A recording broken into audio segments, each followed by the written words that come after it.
Are you somebody that's constantly feeling exhausted and tired and ready to change that? If that's so, then this episode is for you. Today, I am going to be sharing ways that you can boost your energy naturally. So get the notes up on your phone because you will want to take down these key pointers. Hi friends, welcome back to the Transform with MG podcast where we'll talk all things transforming your health, body and mindset. I'm your host, Martina Gutt. I vividly remember when I used to come home absolutely shattered after work, and that was back when I worked as an accountant in my corporate job, which was like 9 to 5 job, but more so like an 8 until 10 p.m. You just had to get your shit done basically.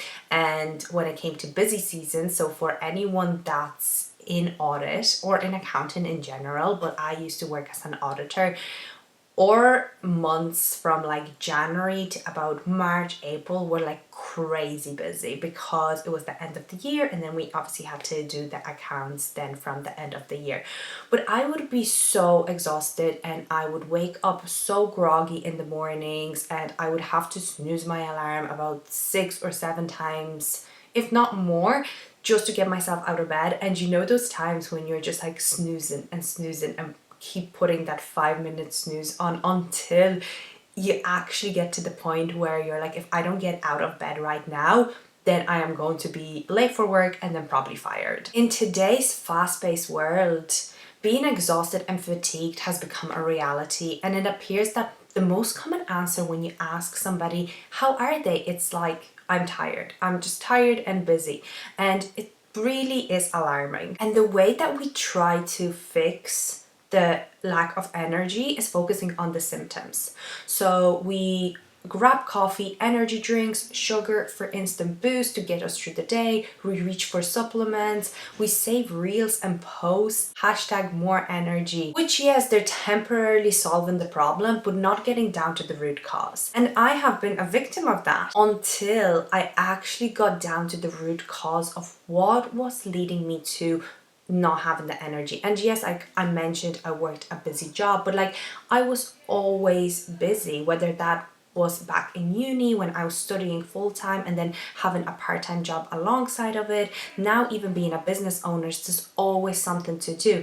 And it's not really the environment that you're in that you're busy and you're exhausted. Yes, we can blame the external factors, and which I did for a long time, but ultimately it comes down to like what you doing with your lifestyle habits and how well you can optimize that. And this is why I'm here today. This is what I want to talk about and show you the strategies and the things that I've done to my daily habits to actually optimize my energy and to have stable energy throughout the day. I just want to announce that the March spaces for my Regain Challenge has opened up. So there's a limited amount of spaces, limited amount of people that I'll be taking on. So for anyone that is looking to regain their energy, their confidence, and take control of their eating habits, then make sure to head to the notes below, fill out the application forms, and then if I think that you're the right fit for the program, then I'd be right in touch with you.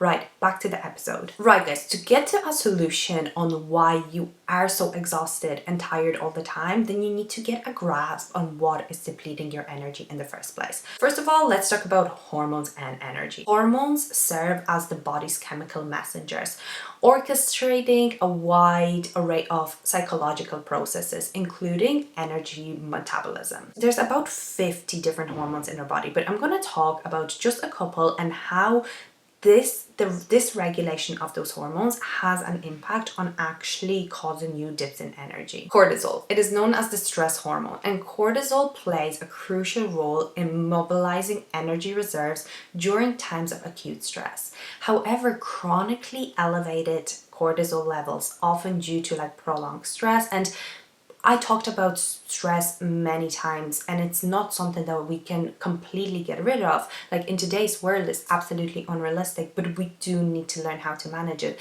And when you go through long periods of prolonged stress, it can lead to energy depletion and then hormonal imbalances. Insulin. So its main function is to regulate blood sugar levels, and by facilitating the uptake of glucose into cells for energy production. So when you have dysregulated insulin, in condition like insulin resistance or diabetes, that can result in energy fluctuations and fatigue. But when we think of insulin, we're always thinking of like diabetes or being pre-diabetic.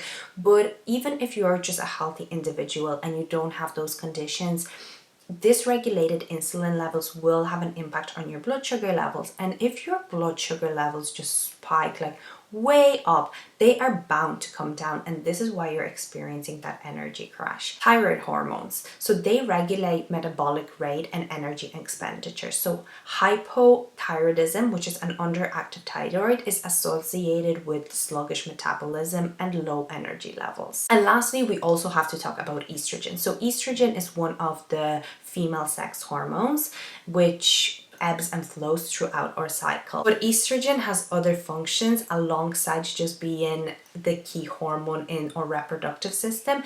It influences insulin sensitivity, mitochondrial function, and fat storage. So fluctuation in estrogen levels throughout the menstrual cycle or during menopause can impact energy levels in women. So here we have how different hormones, I've kind of mentioned the core ones and the main ones, and how like a dysregulation in them can actually have an impact on your energy levels. So it could be the fact that you have some hormonal imbalances on why you are always feeling sluggish and tired.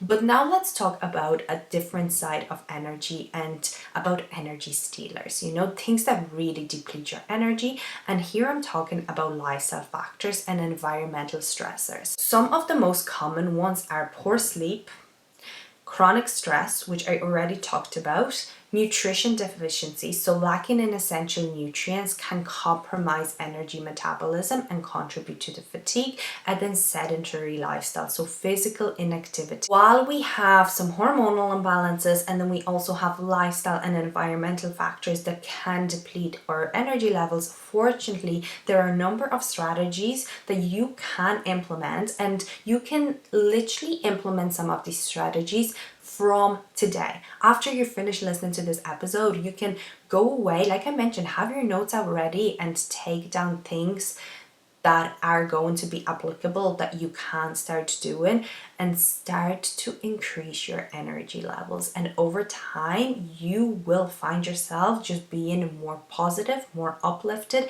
being able to get out of bed quicker, not being as irritated by certain situation, okay? So, sorry.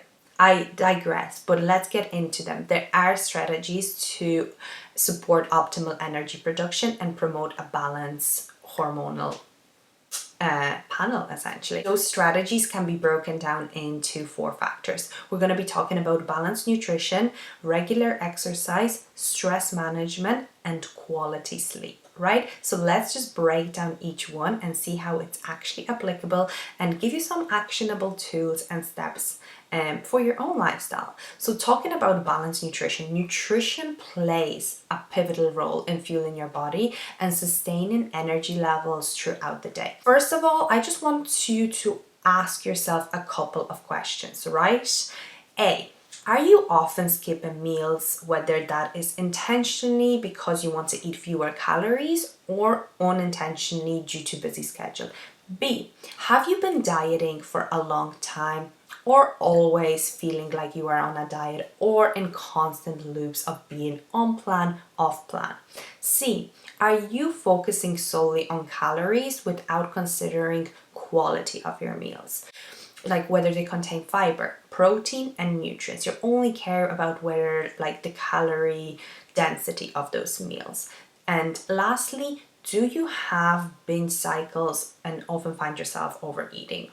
If you answered yes, or like were nodding your head as I was like talking through these questions, then it is likely that you're not fueling your body as you should and impairing your energy. So if the answer is yes to any of those questions, then it is likely that you have poor nutrition. So what can you do about it? We're gonna focus on balanced meals. So let's ditch the idea of crash diets and quick fixes and think of your meals as the building blocks of your energy, providing essential nutrients your body needs to function optimally. So here's how you can ensure your nutrition supports your energy levels. Macro balance. So aim for a balanced intake of carbs, protein, fats, and nutrients. So complex carbs like whole grains, fruit, vegetables in your meals are essential because carbs are actually our body's main fuel of energy. And a lot of people fear carbs. I don't know where it came about, but obviously at some point in the fitness industry, somebody made the claim that carbs are bad for you and they cause weight gain, and it stuck around. And even now in 2024, we still hear a lot of people cutting out bread, cutting out pastas, cutting out chocolates or whatnot, because they fear that it's going to cause them weight gain. There is a difference between which carbs you actually intake. We have the simple carbs, such as they can be classified as cake, like fried foods, like highly refined carbohydrates. And then you have complex carbs, which contain fiber and are also gives us a slower release into the bloodstream, which means that we're likely to experience like a stable release of energy as opposed to like a sudden spike. So aiming for things like whole grains, fruit, vegetables is amazing. Then you also want to pair that with lean proteins such as chicken, fish, beans, tofu to support muscle and repair. I spoke about this before, that protein is such a key component of your diet, and it is not only there for like building muscle and being absolutely jacked and only if you like go to the gym and regularly weight train. It's just important to support all functions in your body. And as women, as we age, I mean like individuals in general, not just women, but as we age, we lose muscle, and muscle is important so that we can function optimally. We can have like full capacity to get out of a chair by ourselves or carry groceries home or walk up the stairs when we're like 70 or 80. So it's important. So pairing protein with complex carbs, and you also want to have fats from sources like avocados, nuts, seeds, and olive oil, which promote long-lasting energy and support hormonal production. That's macro balance. Then you want to look at micro richness. And here I'm talking about vitamins and nutrients and minerals, which maintain energy levels and overall health. So alongside having those carbs, protein, and fats, you also want to incorporate a colorful array of fruits and vegetables in your diet. And lastly, we want to look at hydration, which is absolutely key for optimal energy levels, because even a mild dehydration can lead to feelings of fatigue and sluggishness. So aim to drink plenty of water, and I always recommend somewhere in between 2 to 3 liters. And how you're going to ensure that is have a glass of water with every single meal that you have, and then carry a water bottle with you wherever you go. Just treat it as if it's your phone or car key, something that you bring with you everywhere you go, because you don't want to risk just getting dehydrated. Our bodies are made up of 60-70% of water, so we must ensure we're getting enough. You can also get it through fruit, like including things like cucumbers and watermelon, and veggies like leafy greens. They also have a high water intake, which support like your body's hydration. So just to recap, if you do have poor nutrition, it can be the likelihood of your lack of energy and feeling fatigued and sluggish. So make sure to have balanced meals, looking at macro content, the micros, the vitamins and minerals, and then also your hydration. And then the second part of nutrition is also blood sugar balance. Look, maintaining a stable blood sugar levels are crucial. I spoke about this just there when I was talking about insulin. It is not something to be concerned about only if you're pre-diabetic or diabetic. But when blood sugar levels spike and crash, that's when it can leave you feeling drained and lethargic. So some ways that you can maintain stable blood sugar levels are by eating regular meals. So aim to eat your balanced meals and snack at regular intervals throughout the day, because skipping meals or going too long without eating can cause your blood sugar levels to plummet, leading to fatigue and then cravings as well. Choose complex carbs. Again, something that I've already mentioned, that when we're looking at carbs, you have simple carbs, which are more of your like refined and processed carbohydrates. So things like fried foods and cakes and muffins and whatnot. And then you have complex carbohydrate like your oats, your quinoa, your brown rice, your whole grains that are going to support a stable release of glucose into your bloodstream, meaning that you're going to have a stable release of energy rather than those like huge spikes. You then also want to pair your carbs with protein and fats. So that brings me back to the point of eating like a macro balance in general. But when you're having a combination of all the three macronutrients, you're slowing down digestion and you're slowing the release of energy as well. And then you want to monitor portion sizes. So be mindful of portion sizes, especially when it comes to carbohydrate rich foods, because they're highly palatable, which means that it's very, very easy to overconsume one. I'm going to go back to the packet of Oreos because I seem to be like talking about Oreos in a lot of my episodes. But look, they're delicious, right? But I'm sure that you can agree with me that when you open a packet of Oreos, it is hard to stop. It's not like sitting down with a bowl of like grapes or maybe strawberries that you could honestly just eat and eat and eat and want more. They are highly palatable. So you kind of have to monitor portion sizes. Eating large quantities of carbohydrates in one sitting can overwhelm your body's ability to regulate blood sugar levels, leading to energy crashes. So make sure that you portion control. Everything in moderation is okay as long as you're having like a balanced diet. The 80-20 rule, which I've spoken about in my previous episode as well, is really helpful. But managing your portion sizes and eating to the point that you're full, not like stuffed, can really help with your blood sugar balance. So we've spoken about nutrition and how that can affect your energy levels and what you can start doing to start increasing your energy levels by optimizing the way like your meals are structured.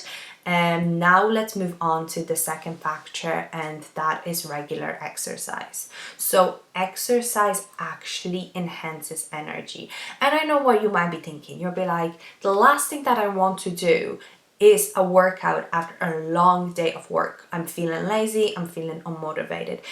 But this is where people get it wrong. They think they need energy and they need motivation in order to go and carry out the workout. Whereas it is the action, you doing the workout, like increasing your heart rate, increasing your temperature is what actually creates energy. So motivation and energy is created. It's not just there. It's not something that's going to like appear out of thin air. So pushing yourself to do it in the times where you feel like not doing it is probably like the best time to get it going. So exercise is actually going to improve your energy levels, and there are various types of exercise that you do. It's not like there's one best exercise for increasing energy levels. It's definitely about finding something that you enjoy and actually can sustain long term. So you have the types of exercise vary from cardiovascular exercises, and when people hear cardio they think,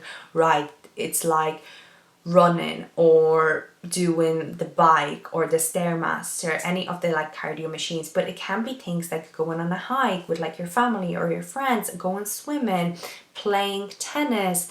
Oh, when I say playing tennis, you know what? I started playing paddle when I was in Bali, and I really, really miss it. Like that was just such an activity that allowed me to switch off. But there you go. It's just like an example. It can be fun. It doesn't have to be like, oh, I only have to do it because it's supposed to be good for me. It can be even as simple as walking, and walking is so underestimated for improving our energy levels, our mood, and our health.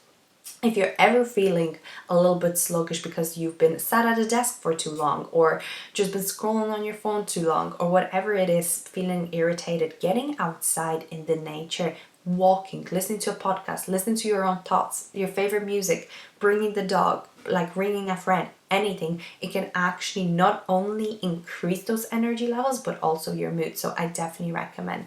And then we have strength training exercises. So they help to build muscle mass, increase metabolism, improve overall strength and functional capacity. So as you build muscle, you also enhance your energy efficiency, allowing you to tackle daily tasks with greater ease and vitality. Then you have also yoga and mindfulness practices. So through gentle stretches, controlled breathing, and meditation, yoga helps release tension, reduce stress, and promote relaxation, leaving you feeling refreshed and rejuvenated. And lastly, we also have things like stretching and mobility. You'll move more freely and effortlessly. It's not good enough to just do a form of exercise for a week and then completely disregard that and go back to your old sedentary habits. You gotta stay consistent and you gotta strike a balance. So create a sustainable routine, design a workout plan that fits your lifestyle. And I am so firm on that it has to fit your lifestyle, because any freaking PT influencer online can tell you to train 5 to 6 times a week for 2 hours. But if that is just not suited to what you have going on, then you'll never be able to sustain it. I could sit here and tell you what to do and how many times a week to train, but at the end of the day, it's so individual and it has to suit your lifestyle and preferences. So you should aim for consistency rather than intensity. And that to strike that balance might be hard at the start, because when we endeavor on a new venture, we have like this bout or like boost of like motivation and determination, and we want to go like full force. That's not a good idea. I spoke about an analogy of the turtle and the hare going against each other in a race before, and it was the turtle that ultimately won the race despite going at a very slow pace, because the hare was so confident at the start that he is the better one, that he's going to win. He decided to take a nap. So be the turtle when it comes to your fitness journey. Take things nice and slowly and make sure that you can sustain that for a long time. Like, think long term. Also listen to your body. So pay attention on how your body responds to exercise and adjust your routine accordingly. Rest is also important, and I feel nowadays rest is just viewed as being lazy, whereas it's not. Exercise is great, but exercise is also a stressor. And if you're going to overdo on exercise and really just go hell and leather, you're going to keep continuously putting your body under stress, and it might be just a little bit too much. If you've already have other external factors that are causing stress in your body and that's not managed properly, training every day of the week might not be the best idea, or doing like very high intensity training like for an hour every single day. It might not be a good idea. You got to listen to what your body is telling you, because your body is amazing at giving you signals. So if you need a rest, take a rest and don't feel guilty about it. And then find joy in movement. And I think I mentioned this before, it's about finding something that you enjoy, and it doesn't have to be something that you have to do or somebody told you that is the best exercise for your health. This is the best exercise for energy. This is the best exercise for fat loss. There is no best exercise, because when it comes to exercise, if you don't fucking enjoy it, like, it's going to be so hard to sustain to. Right at the start, you might like face some resistance to it. There might be a barrier to actually like getting on with the exercise. But ultimately, if you give yourself like 30-60 days and you're still like, I absolutely hate it, it's time to move on. Pick something else. It's got to be joyful, Right, so we talked about nutrition and how important that is for your energy levels. We talked about exercise and how important that is for your energy levels. So now on to stress management. We're going to break that into 3 parts. We're going to talk about mind-body practices, we're going to be talking about time management, and we're also going to be talking about self-care routines. So when it comes to mind-body practices, they're powerful tools for reducing stress and promoting relaxation. We're talking deep breathing, mindful meditation, progressive muscle relaxation. So that's tensing and then relaxing each muscle group in your body, starting from your toes, working all the way to your head. Step practice, you can look it up on YouTube. It's great to just like get more out of your head and into your body. And visualization. So close your eyes and imagine yourself in a peaceful, serene setting with like a beach or a forest. Okay, sometimes might seem woo woo, but like visualization actually, I'm not gonna act like I know the science behind it, but it activates neurochemicals in our brain. Okay, so it actually can help you feel less calm in yourself.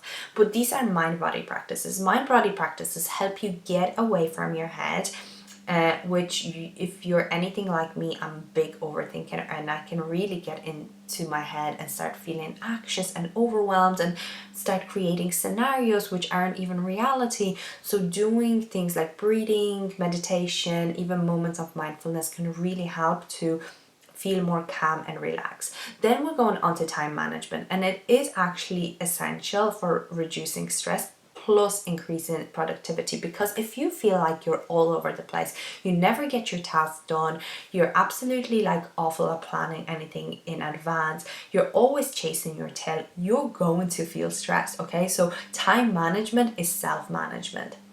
How you can improve your time management? By prioritizing tasks. So identify your most important tasks and prioritize them based on their urgency and then importance. Okay, we often feel like we need to get everything done right now. Well, I do anyway. Sometimes I like write a to-do list and I'm like, gotta smash this out in like the 16 hours that I am awake today. But in reality, some of those tasks are not that urgent. They're not that important. They can be pushed out. They can be spread across the week. So to-do lists are like great. I like to-do lists, but having just a long list of things to do isn't actually that helpful because you don't know what to focus on first. So if you want to write out a to-do list, great, but prioritize it based on what's the most urgent, what's the most important, then what's most urgent, not that important, then what's important, what's important but not that urgent, and then lastly what's not urgent and not important. Okay, then you also want to set some boundaries. So learn to say no to additional commitments or tasks that will overwhelm you.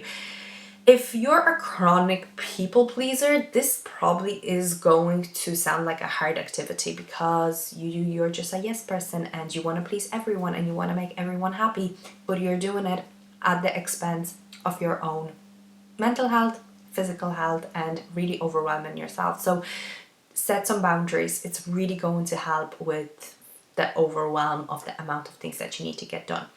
Also break tasks into smaller steps. So break larger tasks into smaller, more manageable steps. And then lastly, schedule relaxation time. So I'm all for scheduling to-do lists, like, getting the most out of my time, like really optimizing my day. But you also have to schedule in time when you take breaks, because you're going to lead to burnout or trying to do so much. You can only go at full speed for so long before like you hit a wall. So prevent that in advance and schedule in like little breaks throughout the day, but also like throughout the week. Maybe have times which are like time for you. We also have self-care rituals, and they are essential for maintaining balance and well-being, especially during the times of stress. So when I'm talking about self-care rituals, I'm talking about engaging in activities you enjoy. So things that bring you joy and fulfillment, whether that's like reading a book,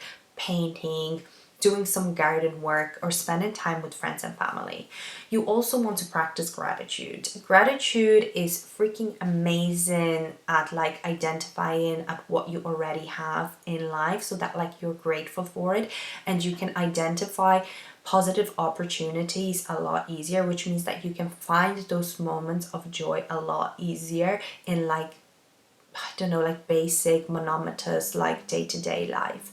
And then also connecting with others. Relationships and connections are so important, and maintaining meaningful connection with friends, family, and having that supportive network is so important. So do try and make time to actually connect with others as best as you can. Guys, quick little break. I just want to announce that spaces for my Regain Challenge for the March intake have just opened, and if you're struggling with your energy levels, if you're struggling with your confidence, you want to take control of your eating habits, then this challenge is exactly for you. I have left the application form in the notes below, so head over to the notes, click the link, fill out that short application form, and if I think that you're the right fit for the program, then I'll be right in touch with you. And lastly, we're just going to talk about the quality of sleep and maintaining a great sleep hygiene. I am going to give you 4 tools that you can use to optimize your sleep quality.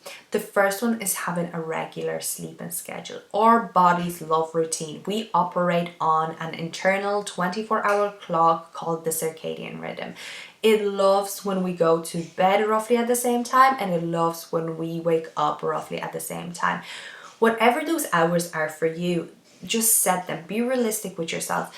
Are you gonna go to bed at 11 and wake up at 8? Okay, perfect. I would actually reverse engineer out of like what time you have to get up at, then what time do you have to go to bed, like determine what time do you have to go to bed to get your 7 to 8 hours of sleep, okay? And then reverse engineer and give yourself a buffer time. You don't have to be spot on, like your alarm to go to bed rings at 10 p.m. and your head has to be hitting the pillow. You can have a little bit of flexibility, but roughly having the same times where you go to bed and wake up is really good for your body to properly rest and recharge.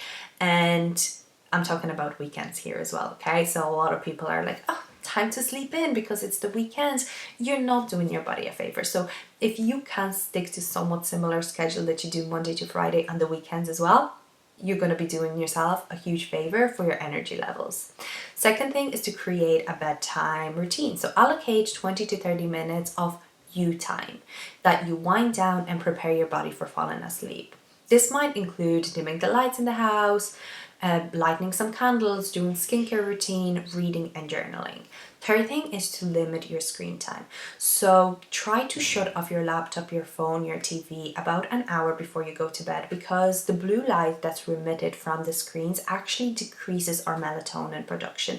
And melatonin is this like chemical, this hormone that indicates to us that it's time to go to sleep. We start to feel like sleepy. So melatonin usually decreases earlier on in the day as we're like waking up, as we go outside and we're in like day sunlight, and that melatonin starts to rise like towards the evening time. But what blue light does to us, whether we're on our phones, on our laptops, watching TV, is that it decreases that, so we're finding it hard to go to sleep. But outside of the blue light as well, what I found is that when I'm in bed on my phone and I am bombarded with like notifications and like that constant stimulation, my brain is just wired. Like I didn't allow a time to switch off. So limit those screen times as best as you can. And then the last tip that I have is to try and avoid caffeine close to bedtime. So caffeine from coffee, from pre-workouts, from tea, from sodas has a half-life of 10 hours, which means that it's still in your body 10 hours later. So cut your caffeine out by like midday, like max 1 to 2 p.m. and then notice how well you can actually sustain a good quality and quantity of sleep. There's going to be like outliers, you know, people that can drink coffee and it's not affecting their sleep. There's people that drink a cup of coffee and hit the head on the pillow and can't fall asleep.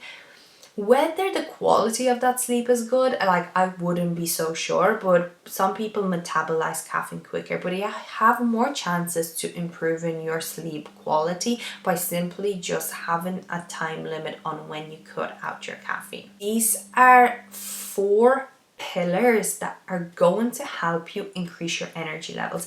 As you can tell, they're not quick fixes, and this is not what we're here for. We're looking to stabilize our energy long term, okay? So if you want a quick fix, you can opt for what I've done in the past, like, you know, another coffee, another Monster. Oh, I'm just gonna grab some chocolate digestives. It's going to help short term, okay? But like, you're not addressing the symptoms that are actually depleting your energy, such as the hormonal imbalances or lifestyle and environmental factors. And by applying these 4 pillars, and you don't have to do them all at once. It can be overwhelming if all of this just sounds like, damn, I'm not doing any of that, okay? Pick one and monitor your energy levels. Maybe you want to focus on sleep for the next 2 weeks. Then you want to focus on managing your stress. Then you're gonna look at like your nutrition. You're gonna add exercise. Pick something, stick to it for 2 weeks, apply it. But if you are listening to this and you're somebody that has been dealing with like extreme exhaustion, feeling sluggish, not motivated to do anything, by just listening to this, you're not going to change anything. And that's the reality. Like, you have to start taking action, even if it's something super small.